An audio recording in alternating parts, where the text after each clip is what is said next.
باللہ من الشیطان الرجیم بسم اللہ الرحمن الرحیم۔ عزیز دوستو، آئیڈیا فاؤنڈیشن فورم میں آپ سب کو خوش آمدید کہتا ہوں۔ کائنات، قرآن اور سائنس پر پچھلے 5 لیکچرز میں ہم نے کائنات کے مختلف پہلوؤں کے بارے میں اسکرین پر دکھائی گئی فہرست میں سے پہلے 18 پہلوؤں پر قرآن اور سائنس کی تقابلی معلومات پر گفتگو کی تھی کہ سائنس کیا کہتی ہے، قرآن کیا کہتا ہے۔ آج ہم اس فہرست میں دیے گئے ایک اور اہم پہلو پر قرآن اور سائنس کی تقابلی معلومات کے حوالے سے گفتگو کریں گے۔ اس پہلو کا عنوان ہے ایک نفس تخلیق فرام سنگل سول، اور جوڑوں میں پیدائش، پیئرس۔ عزیز دوستو، کائنات کی ابتدا کی طرح زندگی کی ابتدا کے بارے میں بھی سائنس کی دریافتیں مفروضوں، قیاس آرائیوں اور ترامیم سے بھری پڑی ہیں۔ ترامیم کیا ہیں؟ آج ایک فلسفی ہے، کل کوئی اور فلسفی ہے۔ سائنس اپنی بہترین کاوشوں کے باوجود بگ بینگ کی پہلی وجہ یعنی فرسٹ کاز تلاش کرنے میں ناکام رہی ہے۔ سائنس کی تو بیسس ہی کاز اینڈ ایفیکٹ پہ ہے، لیکن بگ بینگ کا فرسٹ کاز معلوم نہیں ہے۔ یعنی کون سا بگ بینگ؟ جسے وہ کائنات کے ظہور اور وقت کا نقطہ آغاز سمجھتی ہے۔ تاہم ان کوششوں کی بدولت حالیہ دنوں میں ریسنٹلی بگ بینگ کازمولوجی پر سائنس کمیونٹی کے درمیان اگر کلی اتفاق رائے نہیں تو قابل قدر حد تک ایک جزوی اتفاق رائے ضرور حاصل ہو سکا ہے۔ لیکن زندگی کی ابتدا یعنی اوریجن آف لائف کے سلسلے میں سائنس کو شاید ہی کوئی ایسی مضبوط دلیل میسر آئی ہو جس کی عظمت و قبولیت چند نسلوں تک برقرار رکھی جا سکی ہو۔ ایک دلیل یا نوشن سامنے آیا، 2 جنریشنز کے بعد بدل گیا۔ غالباً یہ سائنس کی مادیت پسندانہ ذہنیت تھی جس نے اسے مادے کے ظاہری خد و خال کے پیچھے الوہی قوت کے ادراک سے محروم رکھا، جس کی وجہ سے وہ متضاد اور مفروضوں پر مبنی نظریات اور فلسفوں میں الجھی رہی۔ زندگی کی حقیقت سے آگاہی بھی ایسی ہی فریب کاریوں کا شکار رہی ہے۔ اس کے برعکس یعنی سائنس کے برعکس قرآن حکیم نے زندگی کی ابتدا اور اس کی اساس، بیسس، کمپوزیشن یعنی پودوں، حیوانات اور انسان کی زندگی کے بارے میں بہت فصیح و بلیغ اور پر یقین وضاحت پیش کی ہے۔ آئیے ان مسائل پر کچھ تفصیل سے بات کرتے ہیں۔ عزیز دوستو، سائنس کی تاریخ میں زندگی کی ابتدا کے بارے میں سینکڑوں تصورات پیش کیے گئے جو زیادہ تر تخیلاتی سوچ و فکر اور مفروضات پر مبنی تھے۔ یہاں تک کہ ماضی قریب میں بھی جس کو سائنسی دنیا میں بڑی پذیرائی ملی اسے مارکسسٹ مفروضہ یا مارکس کا پرائمل سوپ مفروضہ کہا جاتا ہے۔ اس مفروضے سے پتہ چلتا ہے کہ قدیم ترین سمندر آرگینک مالیکیولز کے سوپ کی طرح تھا، یعنی وہ سوپ کی طرح گاڑھا تھا جو خلا کے میٹیورائٹ سے زمین پر اترا تھا، اوریجنلی زمین پر نہیں تھا۔ ان نامیاتی یا آرگینک مالیکیولز کے بارے میں خیال کیا جاتا ہے کہ ان کا ارتقاء غیر نامیاتی مالیکیولز یعنی ان آرگینک مالیکیول سے ہوا تھا، جو آخر کار جاندار خلیوں میں تبدیل ہو گیا۔ اسی طرح ہائیڈرو تھرمل نظام کی دریافت، جینیٹک ٹیک اوور کے تصور اور اسی طرح کی کئی دیگر مفروضوں نے زندگی کی ابتدا غیر نامیاتی مادے سے نامیاتی مادے میں اور نامیاتی مادے سے زندگی تک کے ارتقاء کی وضاحت کرنے کی کوشش کی ہے، لیکن ان میں سے کوئی بھی ایسا پائیدار نظریاتی ڈھانچہ پیش نہیں کر سکا جو کسی بھی دور کی سائنسی دنیا میں اتفاق رائے پیدا کر سکا ہو۔ R N A, D N A اور انزائمز کی حالیہ دریافتوں نے موجودہ مہموں کو، پزلز کو حل کرنے کی بجائے ان کی پیچیدگیوں میں مزید اضافہ کر دیا ہے، اضافہ کیا ہے بجائے کہ ان کو سلجھاتے۔ 1980 کی دہائی سے یہ تحقیق کچھ اور مشکل مسائل میں الجھ کر رہ گئی ہے، جن میں سے ایک یہ ہے کہ جدید نظام زندگی میں خلیات میں، سیلز میں کیمیائی رد عمل پروٹین کیٹلسٹس کے ذریعے عمل میں آتا ہے، جسے انزائم کہتے ہیں،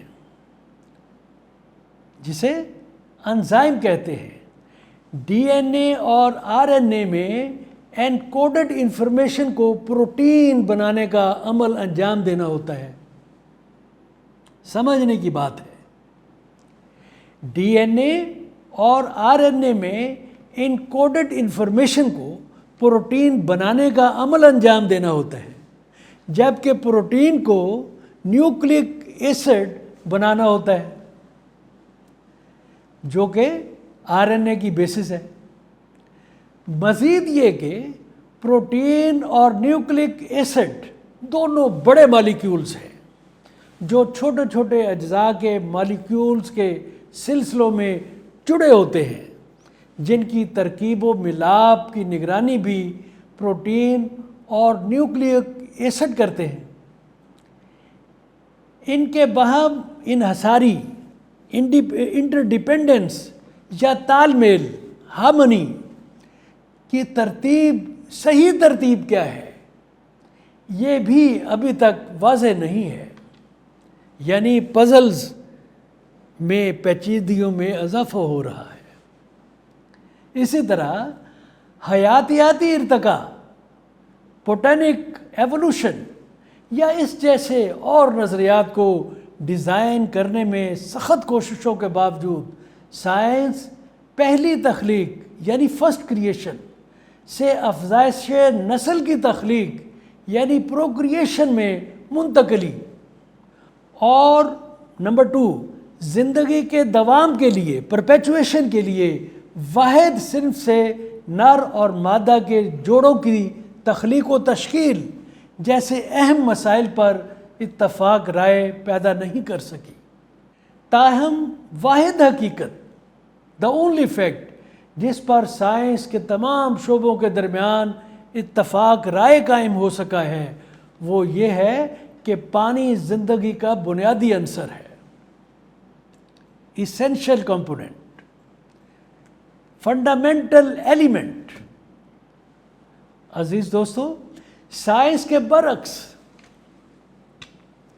قرآن حکیم زندگی کے تمام پہلوؤں یعنی لائف کے زندگی کے تمام پہلوؤں یعنی اس کی ابتدا اور ساخت، واحد جنس سے جوڑوں کی تخلیق و تشکیل، جوڑوں کی پیئرز، کپلز، اور تخلیق سے افزائش نسل کے تولیدی عمل میں منتقلی وغیرہ وغیرہ کے بارے میں اپنی وضاحت میں بہت بامعنی اور فصیح و بلیغ ہے۔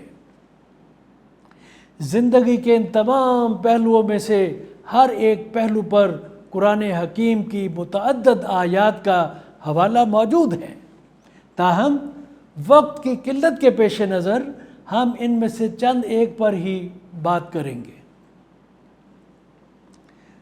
قرآن حکیم نے صدیوں پہلے زندگی کے ظہور اور برقرار رہنے کے لیے پانی کی ضرورت و اہمیت کا انکشاف کیا تھا۔ اس میں انسانی زندگی کے ساتھ ساتھ جانوروں اور پودوں کی زندگی بھی شامل ہے۔ پودوں کی زندگی فوٹو سنتھسس کے عمل سے پروان چڑھتی ہے۔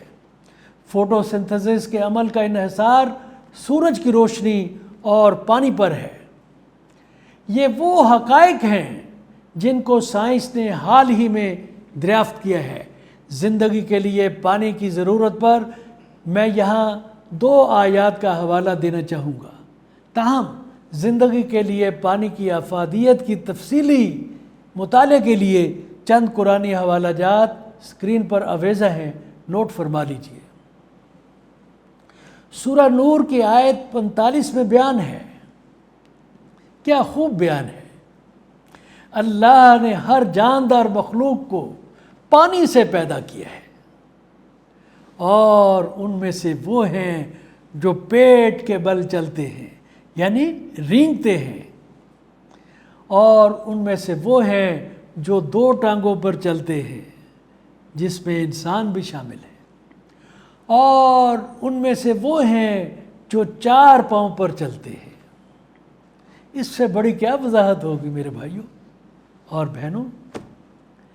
سورہ النمل کی آیت 60 میں بیان ہے، آسمانوں اور زمین کو کس نے پیدا کیا؟ سوال ہے، کس نے تمہارے لیے آسمان سے پانی برسایا جس سے ہم نے لذت بھرے باغ اگائے؟ کیا ہوا؟ جس سے ہم نے لذت بھرے باغ لگائے، تم ان میں سے درخت اگانے کی طاقت نہیں رکھتے ہو۔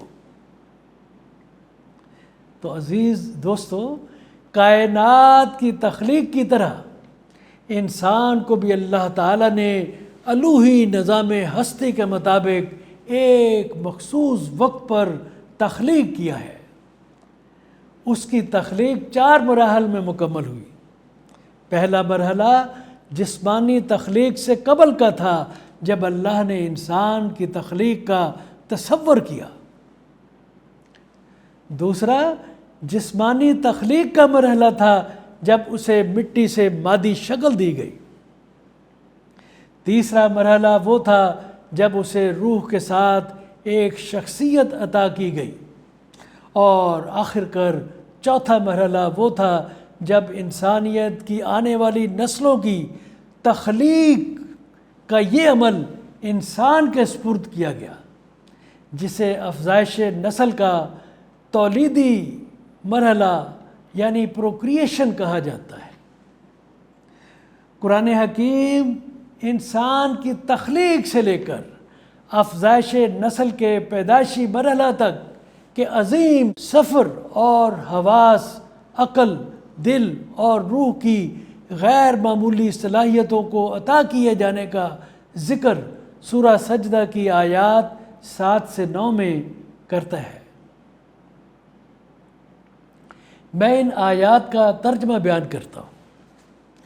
اور انسان کی تخلیق مٹی سے شروع کی، مٹی سے، پھر اس نے اس کی نسل کو حقیر مایا کے عرق سے بنایا۔ یہ پروکریشن ہے، تولیدی نظام افزائش نسل۔ پھر اس نے اس کو تناسب میں بنایا جب وہ اپنی ماں کے پیٹ میں تھا، اور پھونکی اس میں اپنی روح، اور تمہارے لیے کان اور آنکھیں اور دل بنائے، تم بہت تھوڑا ہی شکر کرتے ہو۔ مذکورہ آیات میں سب سے پہلے حضرت آدم علیہ السلام کے نفس واحد کے طور پر تخلیق کا حوالہ دیا گیا ہے، جس کے وجود میں سے زمین پر اترنے سے قبل ان کی مادہ ساتھی ہوا پیدا کی گئی۔ اللہ نے زمین کو پیدائش کے تولیدی عمل کے ذریعے آباد کرنے کا ارادہ کیا۔ اس کے لیے پہلے جوڑے کو مادہ کے انڈے کے ساتھ انسان کے نطفہ کے قطرے کو ملا کر نوع انسان کی افزائش کے لیے انسان کو تولیدی عمل کی صلاحیت سے نواز دیا گیا۔ اس شاندار طریقہ کار کے ذریعے اللہ تعالیٰ نے نر اور مادہ کی مشترکہ تولیدی سرگرمیوں سے نہ صرف افزائش نسل کو دوام بخشا بلکہ اس سے خاندان کے ادارے کے قیام کے لیے مضبوط بنیاد بھی فراہم کی۔ اب سوچئے، لمحہ فکریہ ہے، اگر پہلی تخلیق یا تخلیقیت، انگلش میں اس کو کہتے ہیں کریشنزم، اگر پہلی تخلیق یا تخلیقیت کے تصور کو سائنس کے روایتی تعصبات اور ہٹ دھرمی پر نہ چھوڑا جائے اور ایک بار یہ مان لیا جائے کہ پہلی ہستی، پہلا وجود براہ راست تخلیق کے عمل سے وجود میں آئی ہے، جیسا کہ کائنات کی تخلیق ایک بگ بینگ کے طور پر مانی جاتی ہے، تو یہ سمجھنے میں آسانی ہو جائے گی کہ حیوانی زندگی کی تمام انواع کا پہلا رکن خالق کے اپنے تخلیقی عمل سے وجود میں آیا، اور پھر اسی پہلے رکن جنس سے اس کی مادہ نے جنم لیا، اور پھر مختلف اشکال میں افزائش نسل کا سلسلہ جاری ہوا۔ سورہ النساء کی آیت 1 اس حقیقت کو ان الفاظ میں بیان کرتی ہے، سنیے: یا ایھا الناس اتقوا ربکم الذی خلقکم من نفس واحدۃ وخلق منها زوجها وبث منہما رجالا کثیرا ونساء۔ اے لوگو، اپنے رب سے ڈرو جس نے تمہیں ایک جان سے پیدا کیا، سنگل سول، اور اسی سے اس کا جوڑا بنا دیا، اور ان دونوں سے میل اور فیمیل سے، جوڑے سے بہت سے مرد اور عورتیں پھیلا دی۔ وَخَلَقَ مِنْهَا زَوْجَهَا کے الفاظ پر غور کریں، جس کا مطلب ہے اور اس سے اس کا جوڑا یا ساتھی بنایا، یعنی وہ جو میل جس کو کریٹ کیا گیا، تخلیق کیا گیا، اس سے اس کا ساتھی بنایا گیا، یعنی اس سے مراد نر ساتھی سے مادہ ساتھی کی تخلیق ہے۔ آگے چلیے، وَبَثَّ مِنْهُمَا کا مطلب ہے افزائش نسل کا تولیدی نظام مادہ اور نر کے اشتراک پہ قائم ہے۔ سورہ یاسین کی آیت 36 اس الوہی امر کو مزید واضح کرتی ہے جو کہ ہر مخلوق پر لاگو ہوتا ہے۔ اس میں انسان، حیوانات، نباتات سب شامل ہیں۔ پہلی تخلیق براہ راست ہے، مادہ اپنے نر کے وجود سے الگ ہوئی، اور ہر تخلیق شدہ جنس کے جوڑے بنے، اور پھر افزائش نسل کے لیے مادہ اور نر کے اشتراک سے تولیدی نظام فروغ پذیر ہوا۔ آیت کے الفاظ پر غور فرمائیے: سبحان الذی خلق الازواج کلھا مما تنبت الارض ومن انفسہم ومما لا یعلمون۔ پاک ہے وہ ذات جس نے تمام جوڑے پیدا کیے ان چیزوں میں سے جو زمین سے اگتی ہیں، نباتات، اور ان کے خود سے یعنی انسان، اور ان چیزوں سے جن کو وہ نہیں جانتا۔ اب سورہ النساء کی آیت 1 اور سورہ یاسین کی آیت 36 کے معانی پر ایک ساتھ توجہ مرکوز کرنے کی ضرورت ہے، دونوں آیات کے۔ وہ زندگی اور اس کے تسلسل کے بارے میں قرآن حکیم کے 3 عظیم انکشافات کا حوالہ دیتی ہے۔ پہلا یہ کہ تمام مخلوقات کے مادہ ساتھی اپنے اپنے نر ساتھیوں سے پیدا ہوئی، اور دوسرا یہ کہ ان میں سے ہر ایک کی افزائش جوڑوں کے طور پر، پیئرز کے طور پر، یعنی شراکت دار کے طور پر جاری ہوئی۔ تیسرا یہ کہ افزائش نسل کا تولیدی نظام نر اور مادہ کا مشترکہ عمل ہے، جیسا کہ سورہ النساء میں ہم نے دیکھا، اور سورہ الانسان کی آیت 2 میں بھی بیان ہے، جس پر ہم تھوڑی دیر بعد بات کریں گے۔ سورہ یاسین کی آیت 36 کو دوبارہ سنیے اور غور فرمائیے۔ اللہ نے ہر چیز کو جوڑوں میں پیدا کیا، ان چیزوں سے جو زمین سے اگتی ہیں، انسانوں سے، اور ان چیزوں سے بھی جو ہم نہیں جانتے۔ یہ قرآنی انکشافات تقریباً 1500 سال پہلے کیے گئے تھے، 1500 سال قبل، جبکہ سائنس ان حقائق کو حالیہ دنوں میں دریافت کر سکی ہے۔ حالیہ دنوں نہ کہو، حالیہ زمانہ کہہ لو۔ یہ برطانوی ماہر طبیعیات پال ڈیرک تھا جس نے دریافت کیا کہ مادہ یعنی میٹر جوڑوں میں تخلیق کیا گیا ہے۔ اس تحقیق کے اعزاز میں اس نے 1933 میں نوبل انعام حاصل کیا۔ اس نے بتایا کہ میٹر کے برعکس اینٹی میٹر بھی ہوتا ہے، اور اینٹی میٹر میں الیکٹران مثبت اور پروٹون منفی ہوتے ہیں، الٹ ہو گیا۔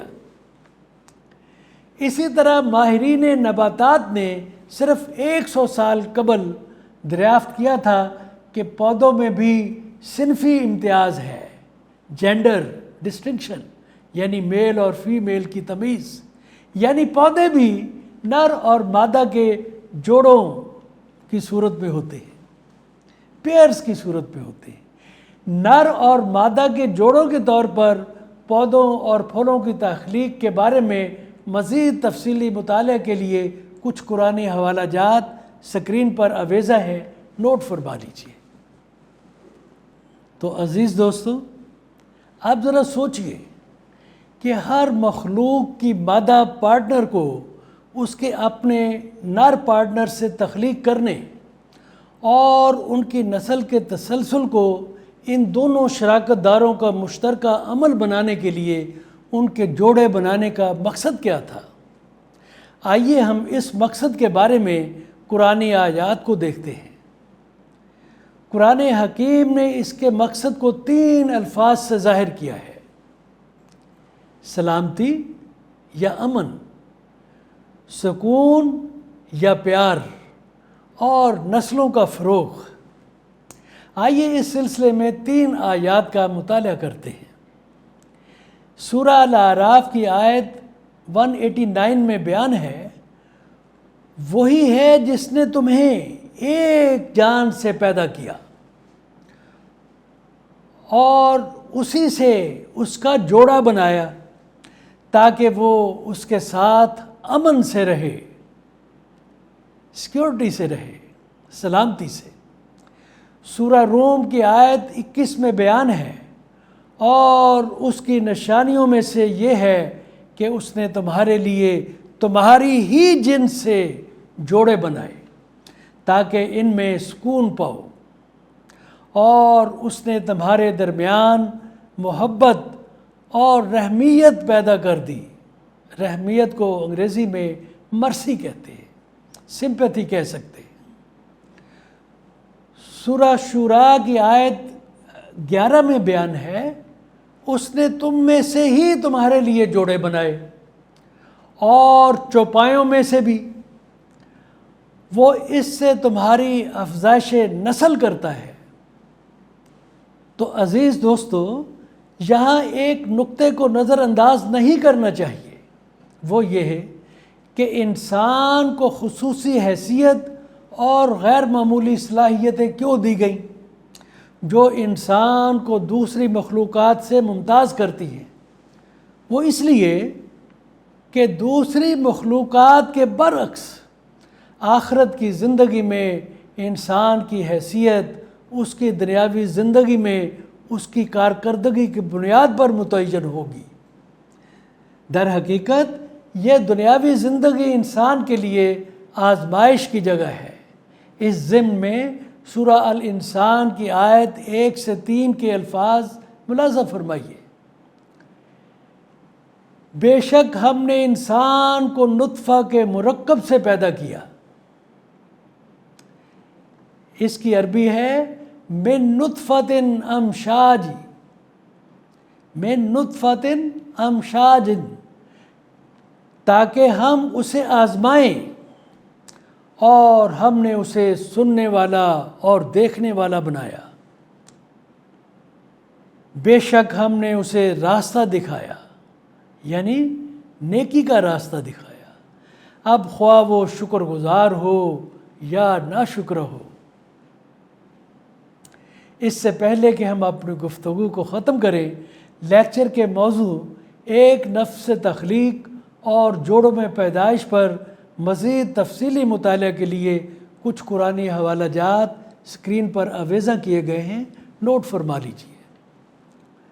تو عزیز دوستو، اس کے ساتھ ہم آج کی گفتگو کا اختتام کرتے ہیں۔ یہ پروگرام اردو اور انگریزی دونوں زبانوں میں ریکارڈ کی گئی ہیں۔ ان کی ویڈیوز آئیڈیا فاؤنڈیشن کی ویب سائٹ، اس کے یوٹیوب چینل اور فیس بک پر دیکھی جا سکتی ہیں۔ پچھلی ویڈیوز اور تحریری کاپیاں بھی فاؤنڈیشن کی ویب سائٹ پر دستیاب ہیں۔ پڑھنے کے شوقین خواتین و حضرات ان سے استفادہ کر سکتے ہیں۔ آج کا لیکچر نمبر 176 ہے۔ برائے کرم اس پروگرام کا کوڈ نمبر نوٹ فرما لیں، آئیڈیا 2 اور 13۔ Website www.ideafoundation.com.pk۔ تمام دوستوں سے گزارش ہے کہ اس نیک مقصد کے حصول میں اپنا حصہ ڈالنے کے لیے فاؤنڈیشن کے یوٹیوب ویب چینل کو ضرور سبسکرائب کریں۔ آپ کی شرکت کا شکریہ۔ اللہ حافظ۔